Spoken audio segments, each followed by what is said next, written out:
in the 3 days national level CRE program on articulation training in children of intellectual disability.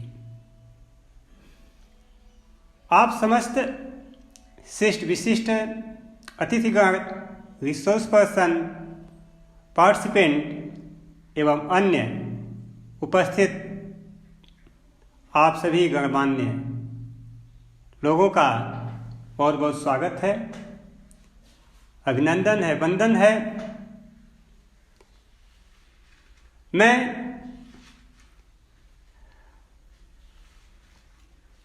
अपने resource person Shri Ajay Kumar Maurya ji को मैं बहुत बहुत बधाई देता हूं, जिन्होंने बहुत अच्छे तरीके से अपने टॉपिक को प्रेजेंट किया। आप जानते हैं कि कोई भी टॉपिक या कोई भी कार्यक्रम या कोई भी अध्यापन कार्य तब तक संभव नहीं है जब तक कि श्रोतागण न हो। इसलिए इस CRE प्रोग्राम में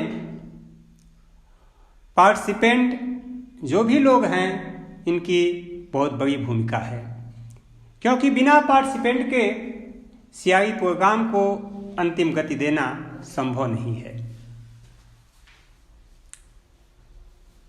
national level CRE program on articulation training in children of intellectual disability sponsored by विचंद्रा Indian urban and rural rehabilitation society organized by Matavi Devi special school speech and hearing rehabilitation therapy. Before proceeding to our topic, I would like to give the thanks to all the persons who had arrived here in the hall. To keep in mind about this CRE program, and also I would like to give the thanks, give the credit for all coming soon new years.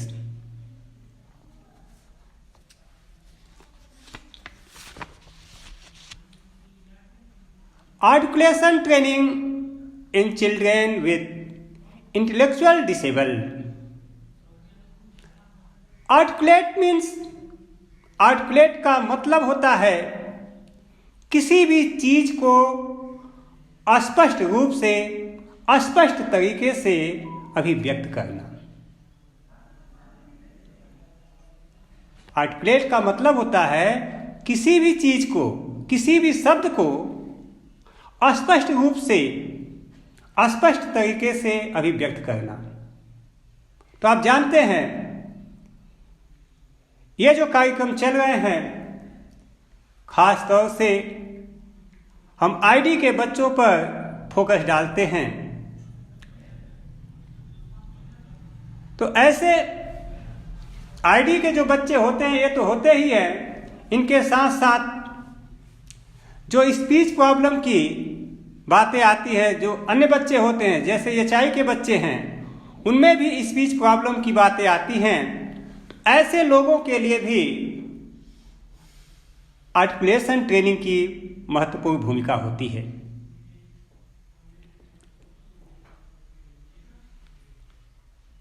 Clearly express something, यानी जो भी topic है, जो भी चीजें हैं, उसको हम क्लियरिफाई कर देना चाहते हैं।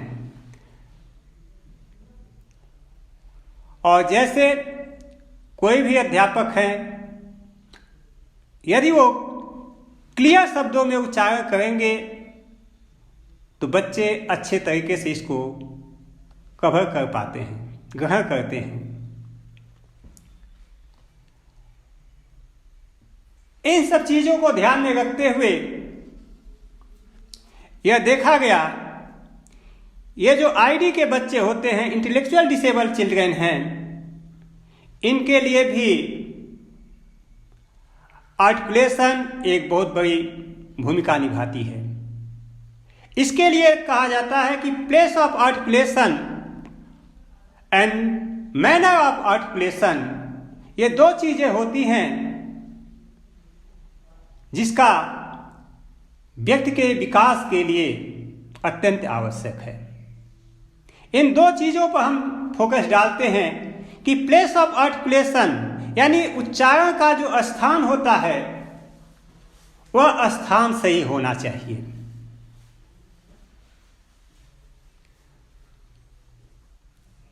ऐसा नहीं कि कहीं भी आप किसी भी बच्चे को आप आर्टिकुलेट कर लेंगे, उसके लिए आपको स्थान की आवश्यकता होती है, सुटेबल स्थान होना चाहिए। मैनर ऑफ आर्टिकुलेशन, उच्चारण करने का तरीका होना चाहिए। आज बहुत बड़ी विडंबना देखने को मिलती है। अध्यापक हैं क्लास में, क्लास लेते हैं,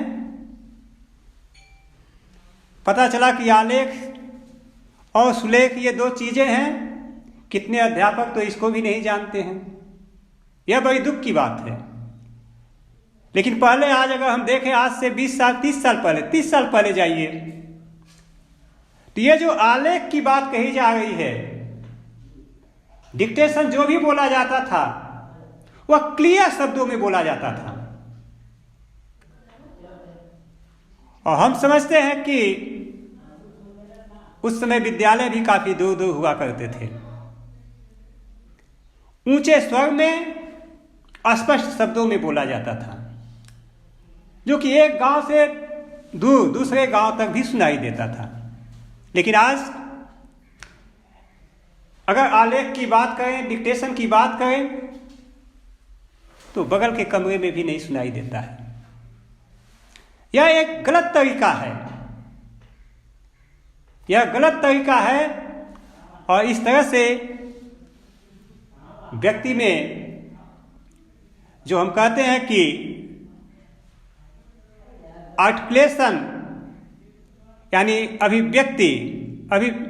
अभिव्यक्त करने का तरीका बच्चों में आसानी से विकसित हो सकेगा, यह संभव नहीं है।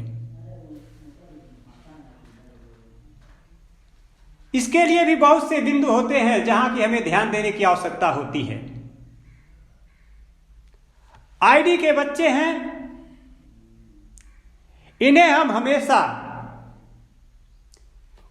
उल्टा यू के आकार में बैठाने का प्रयास करते हैं। और जो बच्चे बहुत ही कमजोर होते हैं, उनके पास एकदम उनको सामने रखते हैं, उल्टे यू के आकार में बैठाएंगे, बीच में कुर्सी होती है अध्यापक की, ताकि सभी बच्चों का ध्यान अध्यापक के पास रहे।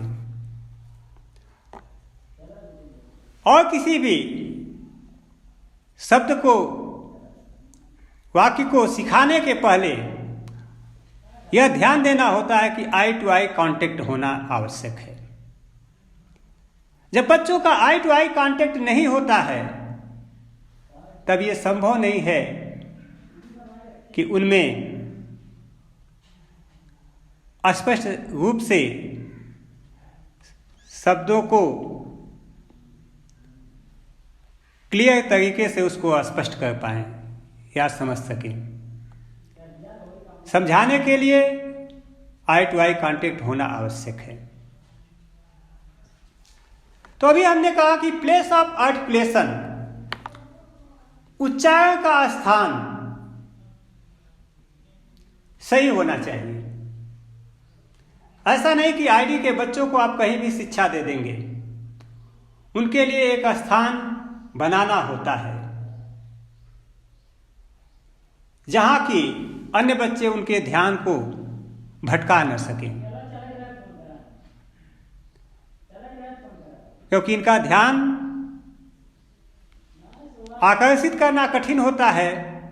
और बच्चों का ध्यान अगर आपके पास आकर्षित हो गया, बीच में अगर कोई भी व्यक्ति आ गया, तो ध्यान उसकी ओर चला जाएगा तो ये संभव नहीं है कि जो आप सिखाना चाहते हैं वो सिखा पाएंगे। इसलिए यह जो स्थान होता है यह बहुत ही महत्वपूर्ण होता है। इसके बाद हम बात करते हैं कि मैनर ऑफ आर्टिकुलेशन। व्यक्ति को, बच्चे को सिखाने के लिए, किसी शब्द को सिखाने के लिए आपके पास क्या तरीके हैं, किस तरीके से आप सिखाने का प्रयास करते हैं। तो जैसा हमने बताया कि आई टू आई कांटेक्ट होना आवश्यक है। जब अध्यापक के आंख से आंख मिला करके बच्चे देखते हैं तो उनका ध्यान दूसरी तरफ नहीं होता है। जो अध्यापक बोलेंगे उन शब्दों को पूरा पूरा बच्चे सुनते हैं। और यही ध्यान यह भी देना होता है कि अब ये आईडी के बच्चे तो हैं ही, जिनको आप समझते हैं कि इनके पास ज्ञान की कमी होती है, सामाजिक, व्यवहारिक, आर्थिक, इन सभी दायित्वों का निर्वहन करने में ये पीछे रहते हैं। तो सामाजिक दायित्वों का निर्वहन नहीं कर पाते हैं। तो ऐसे बच्चों के लिए ध्यान देने की आवश्यकता होती है कि आई टू आई कांटेक्ट हो। बच्चे का नजर आपकी नजर से मिलनी चाहिए। और आपको ध्यान देना है कि छोटे छोटे शब्दों में उच्चारण होना चाहिए। जैसे सामाजिक कौशल की बात करते हैं, सामाजिक कौशल में क्या है? खाना पीना, पापा मम्मी इत्यादि शब्दों का उच्चारण कराना है। आजकल बच्चे पैसे पर ज्यादा ध्यान देते हैं। छोटे छोटे बच्चे होते हैं वो भी पैसे को जानते हैं कि ये पैसा है। तो ऐसी चीजों को सामने लाना चाहिए जिनसे कि बच्चे का मनोबल और ऊंचा हो, निरस्ता न होने पाए। पैसे को सभी लोग देख करके दौड़ने लगते हैं, तो आप पैसे का भी उनसे उच्चारण करवाइए, ये क्या है। तो आप पैसे का उच्चारण कराने के लिए एक एक अक्षर पर ध्यान देंगे। रिलेशन में आने वाले लोगों पर आपका ध्यान जाना चाहिए। पापा मम्मी, भैया भाभी, ऐसे शब्दों का भी उच्चारण कराना चाहिए। इससे क्या है कि एक हमारा जो समाज में अस्तित्व है वो बना रहता है कि ये हमारे भाई है, ये हमारी बहन है, ये हमारी माँ है। तो इन शब्दों का जब हम उच्चारण करना सिखाते हैं तो बच्चे वही शब्द बोलते हैं। तो परिवार की गरिमा भी बनी रहती है। इसके लिए एक एक अक्षर को ध्यान में देना होता है। जैसे पापा सिखाना है, आप पहले पा शब्द को सिखाएंगे, पा। और ये अध्यापक को यह ध्यान देना होगा, कोई जरूरी नहीं कि अध्यापक ही सिखाएंगे। पहले तो गुरु माता पिता ही होते हैं। तो बच्चा तो स्कूल जाता है, 5 साल 6 साल के बाद जाता है, लेकिन उसके पहले तो बच्चे घर में ही रहते हैं, परिवार में ही रहते हैं। तो वहाँ बच्चों के गुरु तो वही मम्मी पापा ही हैं, भाई बहन ही हैं। तो ये भाई बहन हो या पापा मम्मी हो, इन्हें बच्चे को सिखाना है क्या बोलना है।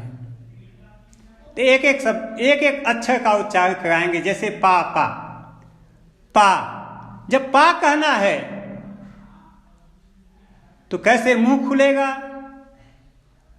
कहाँ जीभ जाएगा, कहाँ दांत जाएगा, इन सब का भी आपको आभास कराना है, बताना है।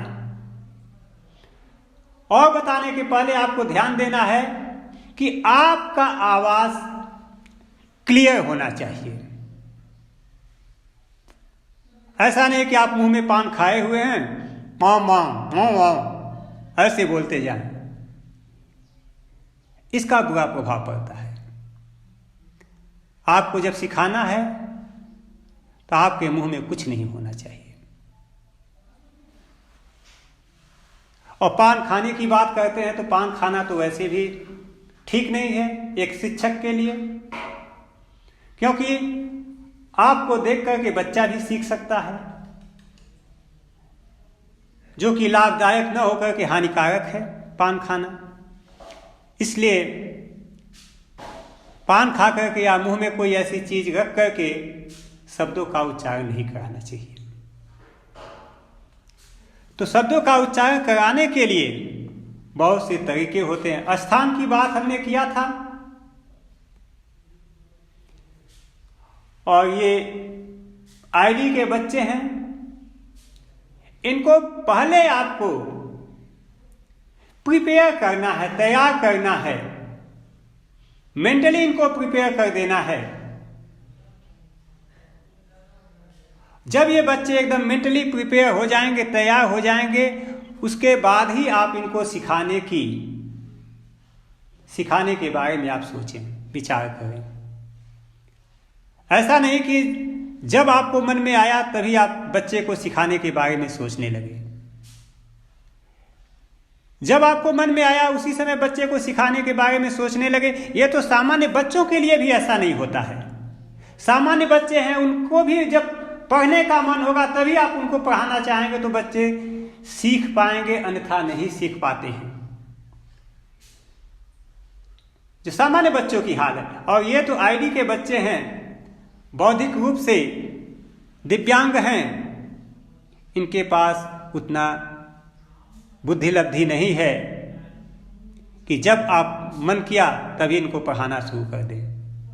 पहले ये देखना होगा कि ये बच्चे तैयार हैं कि नहीं, और तैयार नहीं है तो इनको तैयार करना होता है। तैयार करेंगे उसके बाद आप इनको सिखाने का प्रयास करेंगे। जैसा कि हमने कहा, उल्टा यू के आकार में सीटिंग मैनेजमेंट किया जाता है, बच्चे को बैठाया जाता है,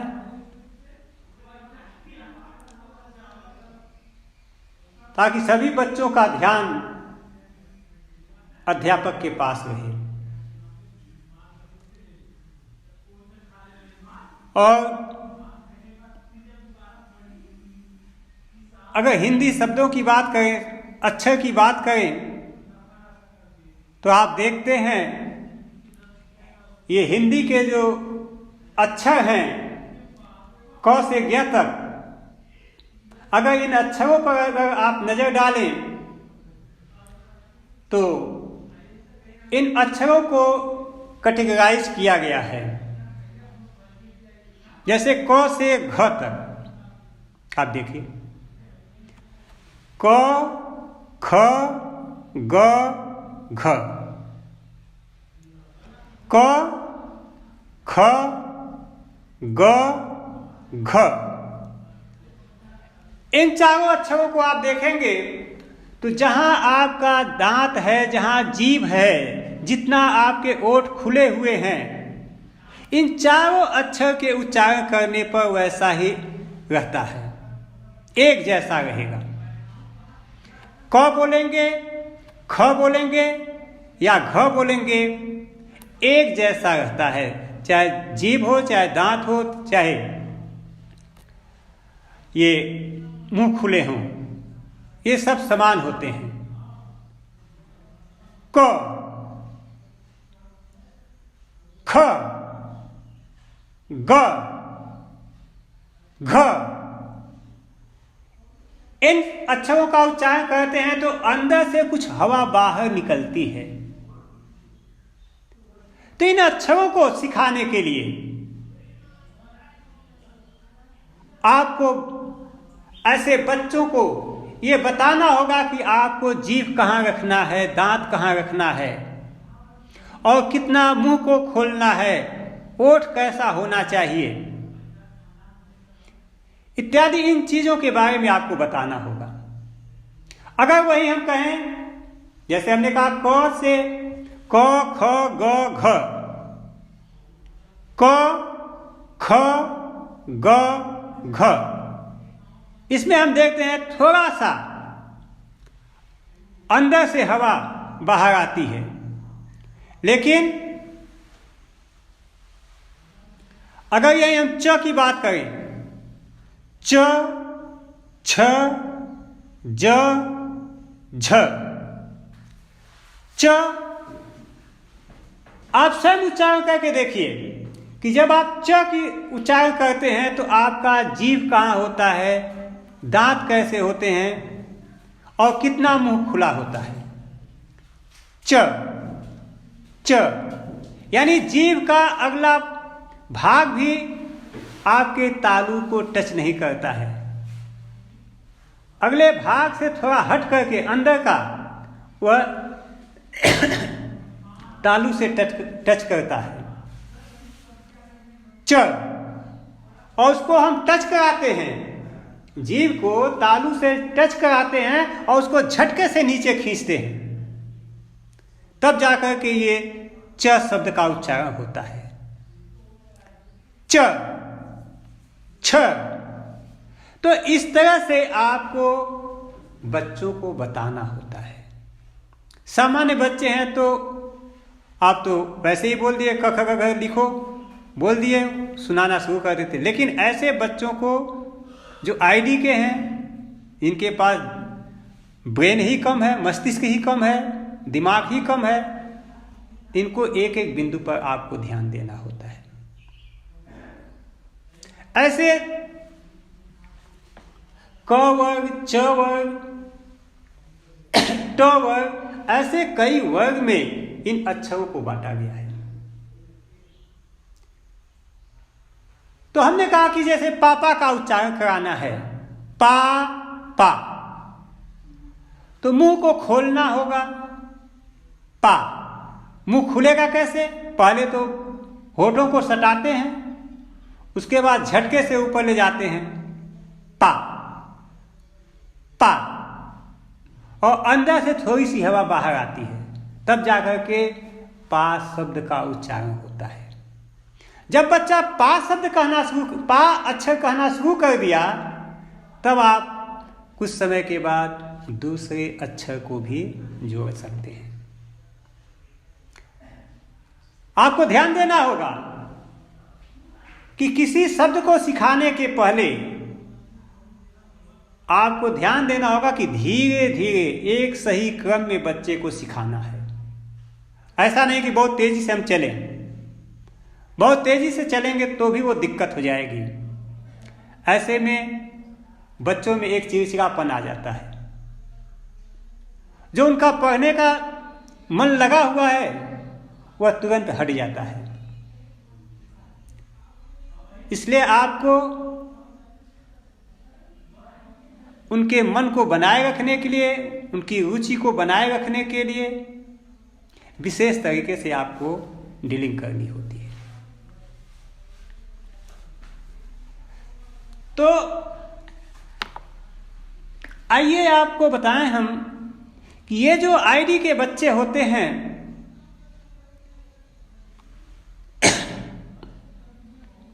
इन्हें पढ़ने पढ़ाने की क्या आवश्यकता पड़ जाती है।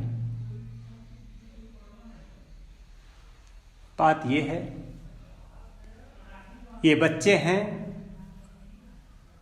कोई भी इंसान हमारे देश में है तो हमारा संविधान कहता है कि जितना अधिकार, जिन चीज़ों पर अधिकार सामान्य लोगों का है, उन चीज़ों पर अधिकार उन सभी लोगों का है, चाहे वो बच्चे सामान्य बच्चे हों चाहे डिसेबल हों।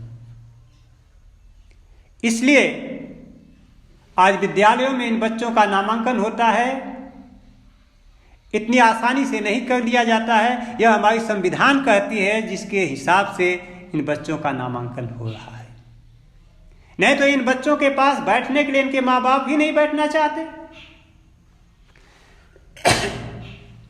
ये चाय के बच्चे हैं, शोरबादी बच्चे हैं, ऊंचे शोरों में आवाज करते हैं, आओ आओ आओ करेंगे। मम्मी पापा जो होते हैं वो नाराज होने लगते हैं, उनको भगाने के बारे में सोच जाते हैं। लेकिन नहीं, ऐसे बच्चों को भी आज जो हमारे यहाँ जो समावेशी शिक्षा चल रही है, इस समावेशी शिक्षा में ऐसे बच्चों को भी ला करके रख दिया गया कि सामान्य बच्चों के साथ ये डिसेबल बच्चे भी अध्ययन करेंगे। इनके साथ वही व्यवहार करना है जो सामान्य बच्चों के साथ करना है। भेदभाव आप एकदम नहीं करेंगे। भेदभाव करने का मतलब आपके लिए दिक्कत होगी। शिक्षा पाने का अधिकार है इन बच्चों को, इसलिए आज इन सभी बच्चों का नामांकन विद्यालयों में किया जा रहा है। आपने देखा होगा बच्चे तो बिस्तर पर पड़े हुए हैं, ऐसे बच्चों का भी नामांकन हो रहा है। ऐसे बच्चों को हमारे उत्तर प्रदेश में हमने देखा है। ऐसे बच्चों को इनके घर पर जाकर के पढ़ाने के लिए विशेष शिक्षक नियुक्त किए गए हैं, जो ऐसे बच्चों के घर जाकर के पढ़ाते हैं, जिनको कहते हैं कि होम बेस्ड एजुकेशन, घर पर आधारित शिक्षा का कार्यक्रम। घर जाकर के ये अध्यापक शिक्षा देते हैं। तो यह हमारा संविधान अलाउ करता है, जिसकी वजह से ये सब बच्चे आज लाभान्वित हो रहे हैं। और आपको बता दें, यह जो आईडी के बच्चे होते हैं, जब तक इनका ध्यान है आपके पास, आपने पहले ध्यान अपनी ओर आकर्षित करने का काम किया। जब ये बच्चे आप पर ध्यान दिए तब तक आप इनको शिक्षा दीजिए, और जैसे ही इनका ध्यान हटता है उसके बाद आप शिक्षा देने का काम बंद कर दीजिए, क्योंकि उस समय ये बच्चे कुछ भी नहीं सीख पाते हैं। और ये बच्चे क्या, सामान्य बच्चे भी नहीं सीख पाते हैं। जब ध्यान नहीं है, कहीं दूसरी जगह ध्यान चला गया, तो सामान्य बच्चे भी नहीं सीख पाते। इसलिए इन बच्चों पर ध्यान देना होता है कि जब ये मानसिक तौर से प्रिपेयर हैं, तैयार हैं, जब तक हैं तब तक आप इनको शिक्षा देने का काम करें।